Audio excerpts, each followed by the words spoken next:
Стружани изгореа за вода. Во 21 век, сред пеколни горештини, доведени се во ситуација да немаат доволно вода.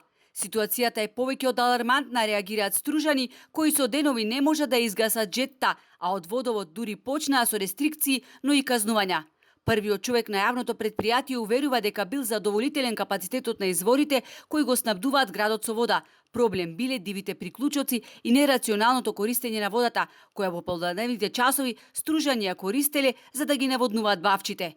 Наместо решавање на деценискиот проблем, надлежните ги исклучуваат пумпите и од полнок до 5 часот наутро го оставаат градот без вода. Во меѓувреме ловат диви приклучоци и пишат казни. Тоа е член 44 од Законот за води, значи што злоупотреба на вода и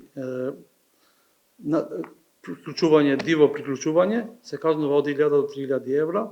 Тоа значи ние сакаме, цела недела ги молиме граѓаните да не иде до тоа, знаеме економската состојба како е во државата, ги молиме како луѓе, но крајно мора и тие мерки да се преземат, пошто чекаме голем бран на странци да ни идат.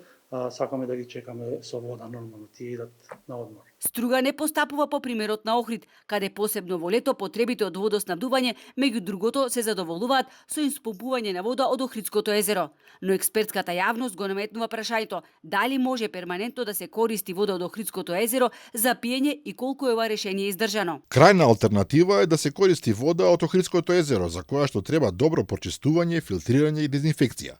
Се користуваат колку што знаме подземните води. Меѓутоа треба поголеми напори да се вложат во подетални истраги врз основа на она што го имаме како подземни резервоари и нивно одржливо користење. Во Струга допрва ќе се мапираат изворите кои имаат голема издашност и кои во иднина би можеле да се користат за водоснабдување. До тогаш, велат стружани, принудени сме да полниме садови со вода за секојдневните потреби, а бойлер, машина за перење и други уреди вклучуваме на скапа струја, што е невидена тортура.